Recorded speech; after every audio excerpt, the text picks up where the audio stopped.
तो आज हम प्रारंभ करने वाले हैं शाह आलम द्वितीय को। जी हाँ, शाह आलम द्वितीय जिसका शासनकाल 10 अक्टूबर 1760 से 19 नवंबर 1806 तक रहा।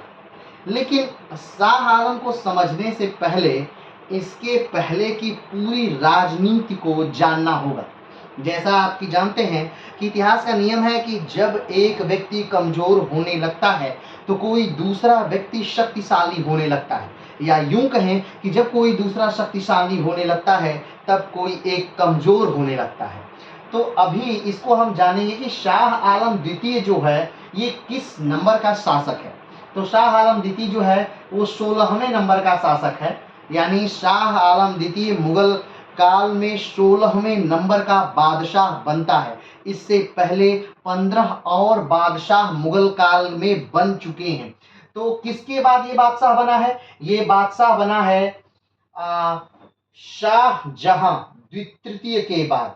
शाहजहां तृतीय के बाद जो शासक बनता है वो है शाह आलम द्वितीय। तो इसके पहले की घटनाओं से भी आपको थोड़ा सा रूबरू होना पड़ेगा। आपको याद होगा कि फर्रुखसियर जब बादशाह बनता है, यानी फर्रुखसियर से पहले जो शासक है वो जहांदार शाह रहता है। फर्रुखसियर से पहले जहांदार शाह शासक है, और जहांदार शाह बहादुर शाह के बाद, यानी बहादुर शाह का लड़का है जहांदार शाह। तो जब बहादुर शाह के कई पुत्र हैं, उनके पुत्रों में आपसी द्वंद्व होता है, यानी कि उत्तराधिकार का युद्ध होता है, और उस उत्तराधिकार के युद्ध में जो जहांदार शाह है वो अपने बाकी भाइयों को मार करके राजा बन जाता है। ठीक, और उसमें फर्रुखसियर का पिता भी होता है। फर्रुखसियर उस समय भाग जाता है और भाग करके बंगाल की तरफ चला जाता है।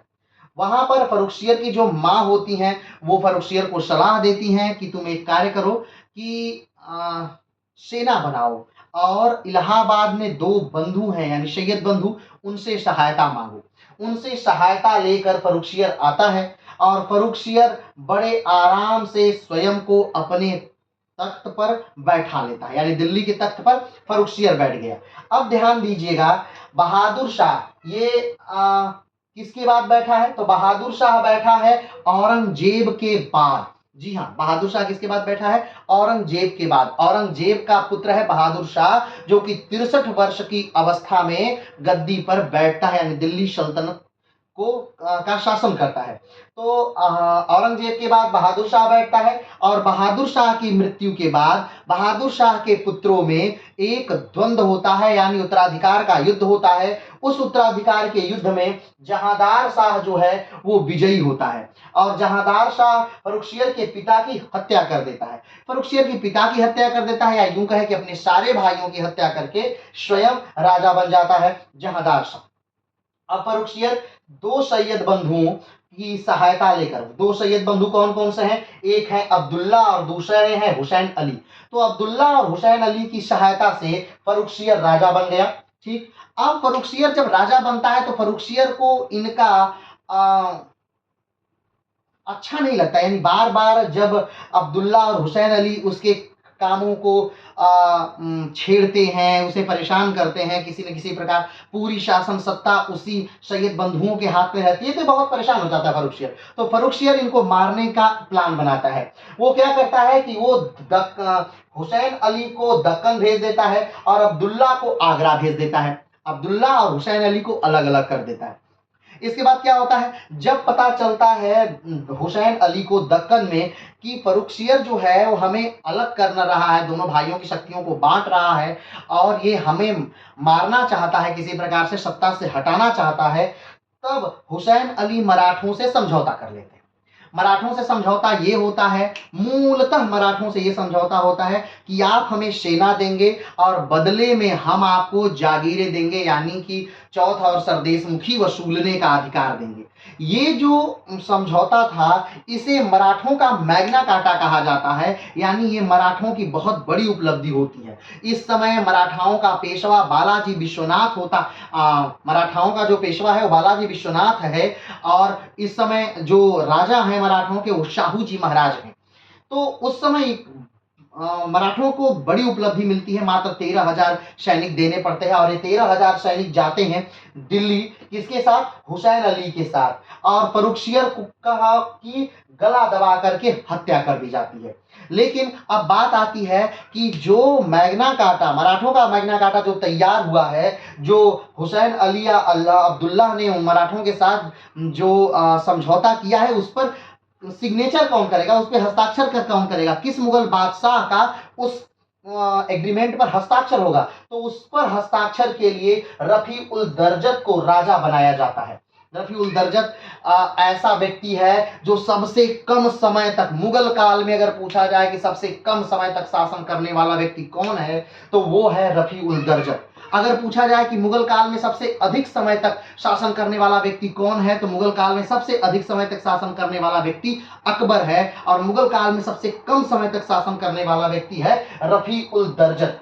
तो रफी उल दर्जत को राजा बनाया जाता है। रफी उल दर्जत का मुख्य लीड रोल बस इतना है कि ये मराठाओं के मैग्ना कार्टा पर सिग्नेचर कर देते हैं। ये मैग्ना कार्टा क्या था, उसमें क्या बातें लिखी थी, क्या क्या उसके संबंधित एग्रीमेंट हुए, बाकी बातें क्या हुई, इस सारी बातों को हम विस्तार से जानेंगे। कब? जब हम मराठाओं को पढ़ेंगे तब। क्योंकि अभी हमें बस शाह आलम तक पहुंचना है, तो हम एक भूमिका तैयार कर रहे हैं।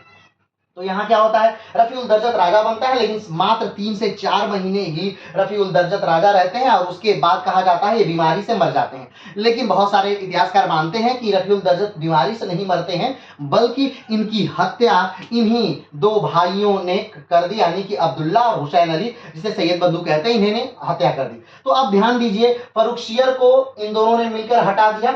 सबसे पहले तो जहांदार शाह को हटाया इन्होंने फर्रुखसियर को राजा बनाने के लिए। उसके बाद फर्रुखसियर जब इनका कहना नहीं मानता है तो फर्रुखसियर को हटा दिया।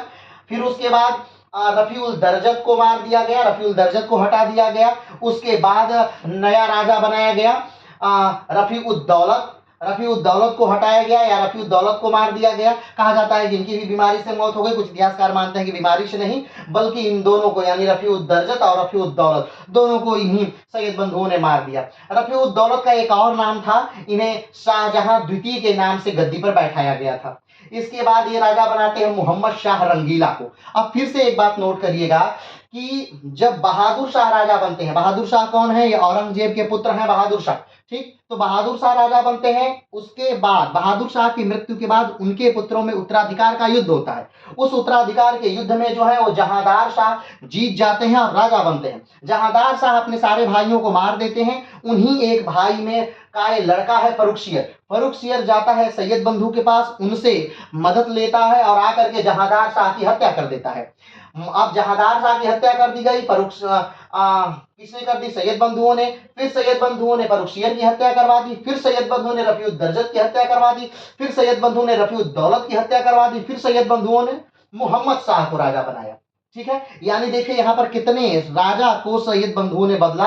तो number 1 Jahandar Shah, number 2 Farrukhsiyar, number 3 Rafi उद दर्जत, नंबर 4 रफी उद दौलत, और नंबर 5वां मोहम्मद शाह को राजा बनाया।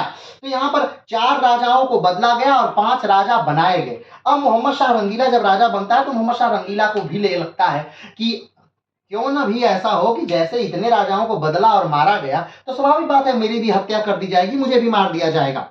तो इस डर से बचने के लिए मोहम्मद शाह रंगीला जो हैं वो प्लान बनाते हैं इनको मरवाने का, यानी अली बंधुओं को, सैयद बंधुओं को मरवाने का। और फाइनली इन सैयद बंधुओं को मरवा दिया जाता है, किसके द्वारा? मोहम्मद शाह रंगीला द्वारा।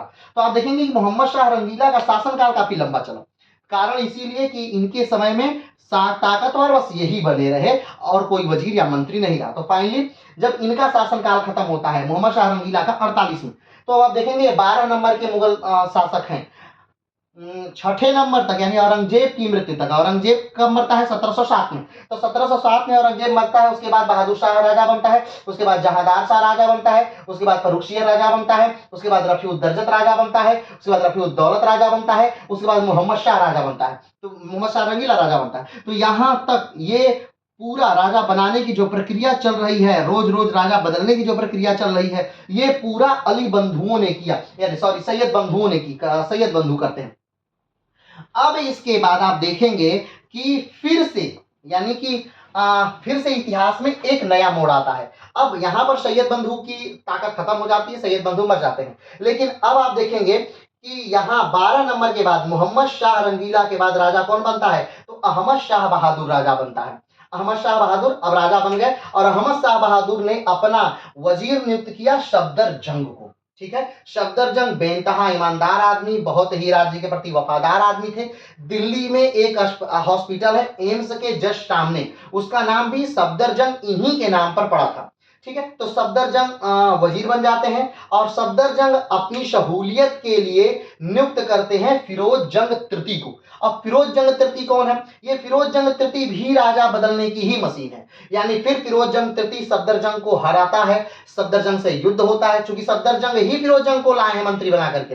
लेकिन फिरोज जंग पूरी तरह से सफदरजंग को सत्या से हटाता है, राजा को अपने पक्ष में करता है, सफदरजंग से युद्ध होता है और फाइनली सफदरजंग अवध में चले आते हैं और सफदरजंग की वही मृत्यु हो जाती है। ठीक है, और सफदरजंग की मृत्यु के बाद फिरोज जंग अहमद शाह बहादुर को क्या कर देता है, सत्ता से हटा देता है और सत्ता से हटाने के बाद राजा बना देता है आलमगीर द्वितीय को। ठीक है, आलमगीर द्वितीय को राजा बनाता है और आलमगीर जब द्वितीय राजा बन जाते हैं, ठीक है, तो आलमगीर अब द्वितीय राजा बन गया और फिर आलमगीर द्वितीय को अब काफी डर है कि कहीं हमें भी फिरोज जंग थर्ड न मरवा दे, कहीं हमें फिरोज जंग थर्ड न मरवा दे। तो ये उससे बचने के लिए ये आमंत्रित करते हैं मराठों को, कि मराठों को आमंत्रित करते हैं कि आप आइए। इससे फिरोज जंग नाराज हो जाता है इनसे और फिरोज जंग ने एक संत को बुलाया, चूंकि संतों से इनका काफी लगाव है, किसका, आलमगीर द्वितीय का संतों से काफी लगाव है। तो संत को बुलाता है और उस संत द्वारा हत्या करवा देता है आलमगीर द्वितीय की। अब आलमगीर द्वितीय की हत्या हो गई, किसने मरवा दिया, फिरोज जंग थर्ड ने आलमगीर द्वितीय को मरवा दिया और अब राजा कौन बन गया, शाहजहां तृतीय। अब राजा कौन बन गया, शाहजहां तृतीय। अब क्या बन गया, राजा बन गया। अब फाइनली शाहजहां तृतीय के बाद, ठीक है, शाहजहां तृतीय के बाद अब राजा कौन बनता है, अब शाहजहां तृतीय के बाद राजा बनते हैं शाह आलम द्वितीय। ठीक है, तो शाह आलम द्वितीय को ही आज हमें पढ़ना है। शाह आलम द्वितीय इंपॉर्टेंट क्यों है, शाह आलम द्वितीय कुछ घटनाओं के लिए बेसिक बहुत ज्यादा इंपॉर्टेंट है। कारण कि अब यहां पर देखते हैं शाह आलम द्वितीय 1760 में शाह आलम द्वितीय जो है वो राजा बनते हैं। तो किसकी सहायता से राजा बनते हैं, तो मराठों की सहायता से राजा बनते हैं। कौन मराठों में इनकी सहायता करता है, तो बालाजी विश्वनाथ के पुत्र हैं बाजीराव, फिर बाजीराव के पुत्र हैं नाना साहब और नाना साहब के राज्य में बाजीराव के भाई के लड़के हैं, बाजीराव के भाई के लड़के हैं, वो इनकी सहायता करते हैं। ठीक है, तो अब यहाँ पर इनकी सहायता हो जाती है और मराठों की सहायता से शाह आलम द्वितीय इनको नष्ट करके यानी फिरोज जंग तृतीय को मार करके राजा बन जाते हैं शाह आलम द्वितीय। ये 16वें नंबर के बादशाह हैं और इनका शासनकाल शुरू होता है 10 अक्टूबर 1760 से। कब से शुरू होता है, 10 अक्टूबर 1760 से शाह आलम द्वितीय का शासनकाल प्रारंभ होता है और कब तक चलता है, तो देख लीजिए यहाँ 60 से लेकर के 1806 तक शासन चलता है, यानी काफी लंबा शासन चलता है। अब आप सोच रहे होंगे इतना लंबा शासन चला, अभी तक तो बादशाह आ रहे थे तुरंत बदले जा रहे थे, आ रहे थे तुरंत बदले जा रहे थे, कोई ना कोई मंत्री उन्हें बदल दे रहा था। तो यहाँ पर क्यों इतना लंबा चलता है, क्यों, क्योंकि 1764 में, ठीक है, 1764 में एक युद्ध हो जाएगा भारत में, या यूं कहें तो बक्सर में। ठीक है, तो एक युद्ध हो जाएगा और उस युद्ध के कारण अब पूरा नियंत्रण जो है दिल्ली पर वो अब मराठों का नहीं है, अहमद शाह अब्दाली का नहीं है, अब पूरा नियंत्रण हो गया है किसका, अंग्रेजों का। और अंग्रेजों के नियंत्रण की वजह से शाह आलम द्वितीय को मात्र पेंशन भोगी बना करके रख दिया जाता है। जो 1765 में एक संधि हुई थी, इलाहाबाद की संधि, जो रॉबर्ट क्लाइव करने के लिए आए थे। रॉबर्ट क्लाइव रिटायर हो चुके हैं, चले गए हैं, यानी कि 1757 में जो युद्ध हुआ है प्लासी का, उस युद्ध को रॉबर्ट क्लाइव जीते हैं। उसके बाद रॉबर्ट क्लाइव का कार्यकाल समाप्त होता है। रॉबर्ट क्लाइव बहुत सारा धन लेकर के भारत से लूट करके चले गए हैं, इंग्लैंड चले गए हैं। वहां पर इतना धन उनके पास है कि उन्होंने एक एमपी की सीट खरीद ली है, यानी वो एमपी हो गए हैं, मेंबर ऑफ पार्लियामेंट हो गए हैं। लेकिन फिर उनकी जरूरत पड़ती है ब्रिटिश ईस्ट इंडिया कंपनी को। क्यों, क्योंकि एक रणनीति कुशलकार जो हैं वो रॉबर्ट क्लाइव ही हैं, क्योंकि हेक्टर मुनरो आप जानते हैं कि 1764 में जो युद्ध होता है, कौन सा, बक्सर का युद्ध होता है, वो युद्ध लड़ता है हेक्टर मुनरो। किससे लड़ता है? अवध के नवाब से। संयुक्त सेना है किसकी किसकी? अवध के नवाब के, बंगाल की नवाब और दिल्ली के बादशाह की। ये तीनों संयुक्त सेनाओं से लड़ता है हेक्टर मुनरो। ठीक है, कब? 1764 में। लेकिन हेक्टर मुनरो उस सेनापति टाइप का आदमी है, वो कूटनीतिक व्यक्ति नहीं है कि उसे क्या, कब समझौता कौन सा करना है, कब समझौता क्या करना है, किस समझौते से क्या फायदा होगा। वो दूरगामी व्यक्ति नहीं है, राजनैतिक आदमी नहीं है, वो एक सेना नायक है। तो उस, लेकिन जो रॉबर्ट क्लाइव है ये दूरदर्शी व्यक्ति है, ये एक पॉलिटिकल आदमी है। तो इसलिए समझौता करने के लिए इन्हें एक लेटर भेजा जाता है रॉबर्ट क्लाइव को। रॉबर्ट क्लाइव वो समझौता करने के लिए 1765 में आ पाते हैं। क्योंकि अब देखिए युद्ध हुआ है 1764 में, लेकिन संधि हुई 1765 में। क्यों? क्योंकि ये संधि करने के लिए रॉबर्ट क्लाइव को बुलाया जाता है इंग्लैंड से। तो जब तक वो इंग्लैंड से आते हैं तब तक समय 1765 हो गया। तो 1765 में इलाहाबाद में जो संधि होती है वो, इनके समय की कुछ महत्वपूर्ण घटनाएं वो ये है कि इनके समय दो युद्ध होते हैं और दोनों युद्ध इतिहास के परिवर्तनकारी युद्ध हैं। अब कैसे दोनों युद्ध हैं और कैसे इतिहास के परिवर्तनकारी युद्ध हैं, ये भी समझने की बात है। आप जानते हैं कि पहला युद्ध जो है पानीपत का युद्ध 1526 में होता है। किससे किससे? बाबर और इब्राहिम लोदी के बीच होता है। ठीक है, दूसरा युद्ध जो पानीपत का होता है 1556 में होता है। किससे किससे होता है? हेमचंद्र विक्रमादित्य और अकबर से होता है। उस समय अकबर की उम्र मात्र 13 से 14 साल की थी। तो उस युद्ध, एक युद्ध में बाबर जीत जाता है, एक युद्ध में अकबर जीत जाता है। दोनों में यानी मुगलिया सल्तनत किसी तरह से स्थिर हो जाती है, भारत में बनी रह जाती है। लेकिन जो पानीपत का तीसरा युद्ध है वो युद्ध है मराठों का। ठीक है, मराठों से युद्ध होता है और अहमद शाह अब्दाली से युद्ध होता है। अहमद शाह अब्दाली इस युद्ध में विजयी होता है और मराठे हार जाते हैं। कहा जाता है मराठों के हारने का मूल कारण जो है, इसमें मराठों का नेतृत्व कर रहे हैं बालाजी, नाम अभी नहीं याद आ रहा, याद आते बता देंगे।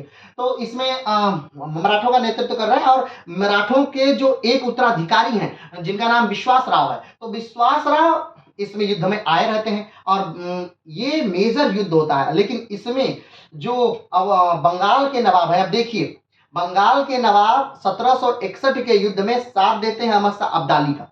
ठीक, और अगर यहाँ पर मराठे कमजोर हो जाता है, क्योंकि हुए फाइनली मराठे यहाँ कमजोर हो गए, 1761 के बाद मराठे कमजोर हो गए। क्यों? क्योंकि उनकी शासन सत्ता को बड़ा धक्का लगा। क्योंकि जब उनकी फौज जा रही थी, लगभग मराठे युद्ध लगातार मराठे लड़ रहे थे और दक्षिण में मराठे ये भूल चुके थे कि हार क्या होती है। क्योंकि बहुत दिनों से, बहुत समय से मराठे युद्ध हारे नहीं है। उनकी शासन सत्ता लगातार बढ़ रही है, उनका साम्राज्य लगातार विस्तार हो रहा है। वो भूल रहे हैं कि हार क्या होती है। तो लेकिन मराठों का जो लड़ने का तरीका है, दक्षिण में और उत्तर में दोनों अलग अलग है। क्यों? क्योंकि दक्षिण में जंगलों में लड़ना है, पहाड़ों पर लड़ना है, तो आना है, लड़ना है, भागना है, आना है, लड़ना है, मारना है, भागना है। लेकिन जो उत्तर भारत की लड़ाई है वो अलग प्रकार की है। यहाँ पर दो सेनाएं आमने सामने खड़ी होंगी और दोनों सेनाएं आमने सामने लड़ेंगी। तो यहाँ पर युद्ध का तरीका अलग है। और दूसरी बात कि जब मराठा सेना आ रही है 1761 में युद्ध के लिए, उस समय उनके साथ कहा जाता है कि 4 लाख दर्शनार्थी थे जो उत्तर भारत की का दर्शन करने आए हैं। अब आप सोचिए कि एक फौज के साथ अगर दर्शनार्थी हो तो वो फौज का जो राशन होता है, जो रसद होता है, वो कितनी जल्दी से समाप्त होगा। तो यहाँ पर सेनाएं कहती हैं, सदाशिवराव भाऊ, याद आ गया ना, नाम है सदाशिवराव भाऊ। सदाशिवराव भाऊ कौन है? सदाशिवराव भाऊ वो है जिन्होंने मराठों का नेतृत्व किया था 1761 के युद्ध में, पानीपत के तृतीय युद्ध में। तो अब देखिए यहाँ पे क्या हो रहा है, 1761 के पानीपत के तृतीय युद्ध में सदाशिवराव भाऊ मराठों का नेतृत्व करते हैं और सदाशिवराव भाऊ से उनके मराठा कमांडर कहते हैं कि चाहे तो आप कुछ दिन और रुक जाइए और हम लोगों को भूख से मरने दीजिए, और या फिर तो अब युद्ध आरंभ करिए क्योंकि अब खाने के लिए कुछ नहीं है। तो एक जबरदस्ती का युद्ध है, युद्ध हो रहा है क्योंकि अब इनका सपोर्ट कोई नहीं कर रहा है। राजा सूरजमल इनके सपोर्ट से हट गए हैं, मराठाओं का सपोर्ट नहीं कर रहे हैं। इधर उत्तर भारत में राजपूत इनका सपोर्ट नहीं कर रहे हैं। यानी कि जो उत्तर भारत का रेंज है, उत्तर भारत के राजा हैं, वो मराठाओं से पहले से ही बहुत परेशान थे। कारण कि मराठाओं ने उन पर बहुत सारे आक्रमण करके उन सबको परेशान किया है और उन सबको मराठाओं ने लगभग दूर कर दिया है। तो अब उससे ये फर्क पड़ता है कि मराठाओं से वो दूर हो गए और उनके दूर होने से मराठाओं के पास रसद सामग्री की कमी है, तो मराठा लड़ते हैं। लेकिन हाँ, इसमें एक बार भी ये देखने को नहीं मिलता है कि ये चूंकि युद्ध पूरे जाड़े में हुआ है, पूरा जाड़े के समय युद्ध है। लेकिन एक बार ये देखने को नहीं मिलता है कि मराठा कहीं भी बहुत बुरी तरह से लड़े, बहुत अच्छी तरह से लड़ते हैं। इस युद्ध में भी मराठा काफी अच्छी तरह से लड़ते हैं। और हारने का मुख्य कारण ये कि सदाशिव जो वैसे तो बहुत सारे कारण है हारने के, इस हार के बहुत सारे कारण हैं, लेकिन मूल कारण ये कि विश्वनाथ विश्वास राव को तीर लग गई है, वो गिर गए हैं, यानी घोड़े से अपने गिर गए हैं, और सदाशिवराव भाऊ अपने हाथी पर बैठे हुए हैं। अब उनको विश्वास राव दिख नहीं रहे हैं। अब भाई मराठा साम्राज्य का अगला उत्तराधिकारी विश्वास राव है और विश्वास राव अपने घोड़े पर नहीं दिख रहे हैं। अब ये बात देख करके बहुत घबराहट हुई सदाशिवराव भाऊ को, और सदाशिवराव भाऊ अपने हाथी से उतर जाते हैं और अपनी हाथी से उतर करके वो ढूंढने लगते हैं विश्वास राव को। अब विश्वास राव को ढूंढने लगे और तब तक इनकी हाथी खाली रहती है। तो अब सैनिकों को ये लगता है कि सदाशिवराव भाऊ मार दिए गए, और इसी अफरा तफरी में पूरा जो युद्ध का माहौल है वो बदल जाता है और मराठा यहाँ से हारना शुरू कर देते हैं। और इसके बाद माने कि युद्ध की असली जो मृत्यु का तांडव हुआ वो तो युद्ध के बाद शुरू हुआ। कहा जाता है कि पानीपत में घुस घुस के एक एक घर में निकाल निकाल के मराठाओं की बच्चों को, औरतों को, दर्शनार्थियों को, बुढ़ों को मारा गया। कहा जाता है कि जब तक सेकेंड वर्ल्ड वार नहीं हुआ था, एक दिन में मारे जाने वाले सबसे ज्यादा, अगर एक दिन में कोई मारा गया तो यही पानीपत का तृतीय युद्ध है। एक दिन में सबसे ज्यादा लोग मारे गए इसी पानीपत के तृतीय युद्ध में। ये आज तक का सबसे ज्यादा मारा जाने वाला युद्ध है। अगर हम द्वितीय विश्व वर्ल्ड वार या प्रथम विश्व युद्ध को हटा दें तो आज तक का सबसे ज्यादा मारा जाने वाला युद्ध ये पानीपत का तृतीय युद्ध है। तो अब ये पानीपत के तृतीय युद्ध की बात नहीं कर रहे हैं, लेकिन पानीपत के तृतीय युद्ध की घटना जो है वो शाह आलम द्वितीय के शासनकाल की ही। तो एक सबसे महत्वपूर्ण और इंपॉर्टेंट बात कि इनके शासनकाल में, यानी शाह आलम द्वितीय के शासनकाल में, जो 16वें शासक हैं मुगलिया सल्तनत के, उनके शासनकाल में 1761 में पानीपत का तृतीय युद्ध होता है मराठा और अहमद शाह अब्दाली के बीच, पानीपत के मैदान में, हरियाणा में। ठीक है। और दूसरी इंपॉर्टेंट काल होता है 1764 में बक्सर का युद्ध। और इस बक्सर के युद्ध ने अंग्रेजों को पूरी तरह से भारत में स्थापित कर दिया, यानी पूरी तरह से भारत में लाकर क्या कर दिया, इस बक्सर के युद्ध ने अंग्रेजों को स्थापित कर दिया। तो इससे क्या हुआ, अब इससे ये होता है कि दो इंपॉर्टेंट बातें हैं। तो एक 1761 पानीपत का प्रथम युद्ध, और दूसरा 1764 बक्सर का युद्ध, और तीसरी घटना भी याद कर लीजिए 1765 इलाहाबाद की संधि। किससे, एक तरफ अंग्रेज और दूसरी तरफ तीन लोग, यानी बंगाल के नवाब, अवध के नवाब और दिल्ली के बादशाह। तो आइए शुरू करते हैं अब हम इनके शाह आलम के पूरे जीवनी से। तो शाह आलम का जो जन्म है वो कब होता है, 27 जून 1728 को होता है। कहीं कहीं अगर भिन्नता मिलती है तो वो कोई इशू वाली बात नहीं। आगे बढ़ते हैं। मृत्यु इनका कब है, मृत्यु इनका है 19 नवंबर 1806 में इनकी मृत्यु होती है, यानी शाह आलम द्वितीय की मृत्यु हो जाती है 1806 में। स्थान जहां पे इनकी मृत्यु हुई थी वो स्थान है लाल किला। लाल किला में शाह आलम द्वितीय की मृत्यु होती है। उपनाम इनका क्या है, अली गौहर। इनका नाम किसका है, शाह आलम द्वितीय का उपनाम है अली गौहर। संतान इनकी कितनी है, 50 से अधिक इनकी संतानें हैं। ठीक है। जीवन संगी इनकी कौन है, नवाब ताजमहल बेगम साहिबा इनकी जीवन संगी है। ठीक है। आगे बढ़ते हैं। पूरा नाम इनका क्या है, बादशाह अब्दुल्ला जलालुद्दीन अब्दुल मुजफ्फर हमीदुद्दीन मोहम्मद अली गौहर शाह ए आलम द्वितीय साहिब ए कुरान पादशाह गाजी। ठीक है। अवध के, अब बात आती है कि कौन कौन, जब द्वितीय तृतीय पानीपत का युद्ध होता है उसमें कौन कौन जो है वो एक तरफ था। तो आइए बात करते हैं। अवध के नवाब उस समय कौन थे, उस समय थे शुजाउद्दौला। अवध के नवाब उस समय शुजाउद्दौला हैं। बंगाल के नवाब उस समय कौन है, बंगाल के नवाब है मीर कासिम। तो शुजाउद्दौला, मीर कासिम। और दिल्ली के बादशाह है शाह आलम द्वितीय। तो दिल्ली के बादशाह शाह आलम द्वितीय, ठीक, शुजाउद्दौला, और बंगाल के नवाब मीर कासिम। अब ध्यान दीजिएगा, शाह आलम द्वितीय जो हैं इन्हीं के पिता हैं आलमगीर द्वितीय।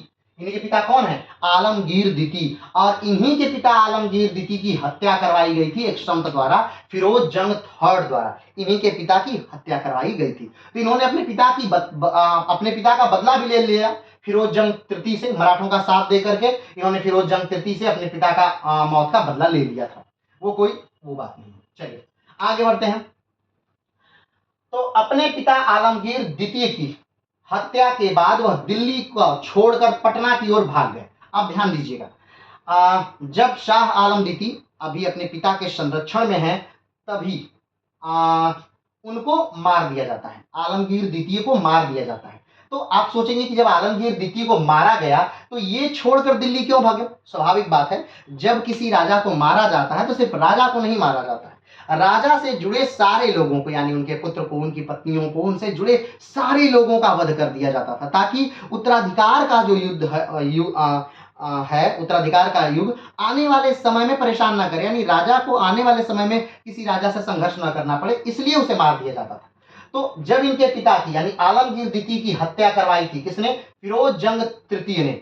उसी समय, हत्या के समय ही आलमगीर द्वितीय दिल्ली छोड़कर क्या करते हैं? भाग जाते हैं। कहां भाग जाते हैं? पटना की ओर भाग गए, जहां पर उन्होंने अपने पिता की मौत का बदला लेने के लिए इबादुल मुल्क और शाहजहां तृतीय के विरुद्ध, शाहजहां तृतीय यानी कि ये जो फिरोज जंग है, इन्होंने शाहजहां तृतीय को राजा बना दिया। आलमगीर द्वितीय जब हटे तो उन्हें के बाद शाहजहां तृतीय को राजा बनाया, तो उससे यानी कि फिरोज जंग तृतीय से बदला लेने के लिए और शाहजहां तृतीय से बदला लेने के लिए एक अपनी सेना बनाना शुरू किया। कौन सेना बनाना शुरू करता है? शाह आलम द्वितीय। शाह आलम द्वितीय के पिता आलमगीर की हत्या कर दी गई, हमने बताया कि संत द्वारा। एक संत को बुलाया गया और कहा गया कि महाराजा से कि बादशाह, कोई संत आपसे मिलने आए हैं। संत से मिलने के लिए जब बादशाह आए तो संत ने चाकू निकाल करके महाराजा को मार दिया। ठीक है, बादशाह की मृत्यु के बाद ही शाह आलम वहां से भाग जाता है और बंगाल की तरफ जाकर के एक सेना का, एक फौज का निर्माण प्रारंभ करता है। ठीक है, शाह आलम द्वितीय ने सदाशिवराव भाऊ से सहायता मांगी। अब ये सदाशिवराव भाऊ कौन है? सदाशिवराव भाऊ जो हैं वो बाजीराव के भाई के लड़के हैं। बाजीराव कौन? बाजीराव भारत का एक सबसे महानतम सेनापति। हमने बताया था आपको कि 1713 से लेकर 1720 तक एक पेशवा बने, जिनका नाम था बालाजी विश्वनाथ। बालाजी विश्वनाथ की मृत्यु के बाद उनका 13 से 14 वर्षीय पुत्र पेशवा बनता है, जिसका नाम है बाजीराव। बाजीराव आज तक के युग में सबसे ज्यादा युद्ध जीतने वाले एक सेनापति हैं। या हम ये कहें तब भी अतिशयोक्ति नहीं होगी कि आज तक के भारत के सबसे बड़े सेना नायकों में, सबसे अच्छे सेना नायकों में बाजीराव की गिनती होती है। तो बाजीराव के भाई हैं, उनका पुत्र है कौन? सदाशिवराव भाऊ। और सदाशिवराव भाऊ क्यों स्पेशली किस लिए जाने जाते हैं? सदाशिवराव भाऊ स्पेशली जाने जाते हैं पानीपत के तृतीय युद्ध में लड़ने के लिए, मरने के लिए जाने जाते हैं। सदाशिवराव भाऊ एक बेहतरीन लड़ाके हैं, एक बेहतरीन सेनानायक हैं, लेकिन इनको उत्तर भारत में लड़ने का अनुभव नहीं है, इनको उत्तर भारत का अनुभव नहीं है, इसलिए कहा जाता है पानीपत का तृतीय युद्ध इन्हें हार का एक कारण ये भी था। ठीक है, तो सदाशिवराव भाऊ से सहायता मांगता है कौन? आलम शाह द्वितीय, शाह आलम द्वितीय। शाह आलम द्वितीय किससे सहायता मांगते हैं? सदाशिवराव भाऊ से। शाह आलम कौन है? शाह आलम आलमगीर के पुत्र हैं। किसके हैं? आलमगीर के पुत्र हैं। और इस आलमगीर को मरवाया कौन? फिरोज जंग थर्ड। कौन मरवाता है? फिरोज जंग थर्ड। ठीक है, तो अपने पिता आलमगीर की मृत्यु के बाद ये शाह आलम भाग जाता है और भाग करके मराठों से सहायता मांगता है। मराठों के जो उस समय के लीडर हैं सदाशिवराव भाऊ, वो इससे सहायता देते हैं और अपनी मदद और इमादुल मुल्क को खत्म कर शाहजहां तृतीय को गद्दी से हटाकर, उस समय गद्दी पर कौन है? उस समय गद्दी पर है शाहजहां तृतीय। ठीक है, आलमगीर द्वितीय को गद्दी से हटा करके, मार करके फिरोज जंग तृतीय ने शाहजहां तृतीय को राजा बनाया है। किसको राजा बनाया है? शाहजहां तृतीय को राजा बनाया है। तो शाहजहां तृतीय को हटा दिया जाता है पद से, और इसको कौन हटाता है? सदाशिवराव भाऊ। शाहजहां तृतीय को पद से हटा करके गद्दी पर किसको बैठा दिया जाता है? 1760 में तो बैठा दिया जाता है शाह आलम द्वितीय को गद्दी पर बैठा दिया गया, बादशाह बना दिया गया। क्लियर है इतनी बातें? अभी पूरे को अभी हम लोग पूरा क्लियर नहीं किया, लेकिन फिर भी अभी देखते जाइए, आगे बढ़ते हैं। इन लोगों ने मिलकर बक्सर के युद्ध में अंग्रेजों के खिलाफ लड़ाई भी लड़ी। किन लोगों ने मिलकर के? अवध के नवाब शुजाउद्दौला, बंगाल के नवाब मीर कासिम, दिल्ली के बादशाह शाह आलम द्वितीय। ये लोग मिलकर के एक युद्ध लड़ते हैं कौन सा? अंग्रेजों के खिलाफ। और अंग्रेजों का नेतृत्व कौन कर रहा है? Hector Munro. युद्ध कहाँ हुआ? बिहार के बक्सर में। कब होता है? 1764 में होता है। और ये युद्ध अंग्रेजों को पूरी तरह से भारत में स्थापित कर देता है। ठीक है, अब इसके बाद आगे बढ़ते हैं। इस हार के कारण, किस हार के कारण? यानी कि 64 में जो हार हुई, 1764 में बक्सर के युद्ध में जो हार होती है, इन तीनों की संयुक्त सेना का जो हार होती है, इस हार के कारण इलाहाबाद की संधि हुई। ठीक है, किसकी संधि हुई? इलाहाबाद की संधि हुई। और मुगल बादशाह को बंगाल, बिहार, उड़ीसा की दीवानी अंग्रेजों को देनी पड़ी। यानी 1764 के युद्ध के बाद, बक्सर के युद्ध के बाद, जो शाह आलम द्वितीय हैं, इनको अपना क्षेत्र, कौन कौन सा? बंगाल, बिहार, उड़ीसा की दीवानी किसको देनी पड़ी? अंग्रेजों को देनी पड़ी। अब देखिए, एक थोड़ा सा इतिहास में ट्विस्ट आता है। अभी तक क्या हो रहा था? अभी तक ये हो रहा था कि अंग्रेज अपने देश ब्रिटेन से, यानी कि कंपनी जो है जिसकी स्थापना 1600 में हुई है, ईस्ट इंडिया कंपनी, उस समय हिंदुस्तान का राजा कौन है? अकबर है। और तो क्या हो रहा है, 1600 में स्थापित हुई जब कंपनी, तो उस समय भारत में व्यापार के लिए, यानी भारत में व्यापार के लिए वो अंग्रेजी कंपनी अपने देश से सोना लाती है, अपने देश से चांदी लाती हैं, और यहाँ पर दे करके यहाँ की चीजों को खरीदते हैं, चाहे वो मसाला हो, चाहे वो चाय हो, चाहे वो कपड़े हों, या भी जो भी चीजें हैं यहाँ पर पैसा दे करके खरीदती हैं, यानी मुद्रा देकर खरीदती हैं, धन देकर खरीदती हैं। तो इससे धीरे धीरे क्या होता है कि उधर का, यानी यूरोपियन पूरा सोना, पूरा चांदी लगभग भारत आ गया है। तो भारत एक अमीर देश है। अगर देखा जाए तो कुछ अंग्रेज लेखक लिखते हैं कि भारत के जो शहर हैं, मुर्शिदाबाद वगैरह जो शहर हैं, ये बहुत बड़े शहर हैं। और उस समय की जो यहाँ की आबादी है, पश्चिम बंगाल की आबादी, यानी बंगाल की जो आबादी है, उसे पश्चिम बंगाल मत समझिएगा, बंगाल समझिएगा। पूरा बांग्लादेश लिए हुए, उड़ीसा लिए हुए, बिहार लिए हुए, झारखंड लिए हुए, ये पूरा लिए हुए पूरा बंगाल हुआ करता था। तो बंगाल की जो आबादी है वो ब्रिटेन और स्पेन की आबादी से ज्यादा है, और यहाँ पर जो अमीरों की संख्या है वो बहुत ज्यादा है। तो ये सारा कारण क्यों है? मात्र एक वजह से है, क्योंकि ये शहर बहुत अमीर है, यानी भारत एक्चुअल में बहुत ज्यादा अमीर है, और ये खासतौर पर बंगाल का जो एरिया है बहुत ज्यादा उपजाऊ क्षेत्र। तो बहुत ज्यादा उपजाऊ होने से अब अंग्रेज को क्या करना पड़ा? अंग्रेजों को अपना व्यापार भारत में करने के लिए वहां से सोना ला रहे हैं, सोना को दे रहे हैं, यहाँ से चीजों को खरीद रहे हैं, अपने देश में लेके जा रहे हैं। तो इससे समान व्यापार हो रहा है, और वो देश धीरे धीरे गरीब हो रहे हैं, वहां का सोना यहाँ खत्म हो रहा है, यहाँ आ जा रहा है। तो लेकिन अब 1764 के युद्ध के बाद से अब यहाँ ये चीजें नहीं हुई। क्यों? क्योंकि अब जब उनको दीवानी मिल गई, कहाँ की? बंगाल की, बिहार की, उड़ीसा की, जब वो दीवानी मिली तो यहीं का पैसा लेकर वो यहीं से व्यापार करने लगे और यहीं का चीज लेने लगे। यानी एक समय में मान लीजिए हम अपने घर से पैसा लेके आ रहे हैं और यहाँ व्यापार कर रहे हैं, ठीक है, तो हमारे घर का पैसा खत्म हो रहा है यहाँ व्यापार करने में। लेकिन अगर ऐसा हो जाए कि हम यहीं से पैसा लेकर यहीं व्यापार करें, तो मेरा कुछ नहीं लग रहा है, सिर्फ मुझे नफा हो रहा है, मुझे सिर्फ फायदा हो रहा है। तो ये क्रियाएं होने लगी 1764 के युद्ध के बाद से। तो 1764 का युद्ध किसके समय में हुआ? तो शाह आलम द्वितीय के समय में हुआ। इंपॉर्टेंट क्यों था ये बहुत ज्यादा? अभी हम 61 के बारे में, युद्ध के बारे में बात नहीं कर रहे हैं, लेकिन 64 के बारे में बात कर रहे हैं। क्यों? क्योंकि 64 के युद्ध में शाह आलम द्वितीय खुद इन्वॉल्व थे, यानी खुद ये युद्ध लड़े थे, और उस युद्ध में हारते हैं और इन्हें अंग्रेजों के साथ संधि करनी पड़ती है। और उस संधि के बाद इनको बिहार, यानी 1764 की संधि के बाद, 1765 में चूंकि संधि हुई है, युद्ध के बाद 1764 के युद्ध के बाद इनको देना पड़ा, बंगाल देना पड़ा, इनको बिहार देना पड़ा, इनको उड़ीसा देना पड़ा अंग्रेजों को। और अब अंग्रेजों को फायदा हो गया कि उनको ब्रिटेन से धन ला करके यहाँ व्यापार करने की जरूरत ना रही, बल्कि यहीं के धन से यहाँ पर वो व्यापार करने लगे। तो आज के लिए क्लास में इतना ही। अभी शाह आलम बचे हैं, उनको अगली क्लास में हम लोग कंटिन्यू करेंगे। जय हिंद।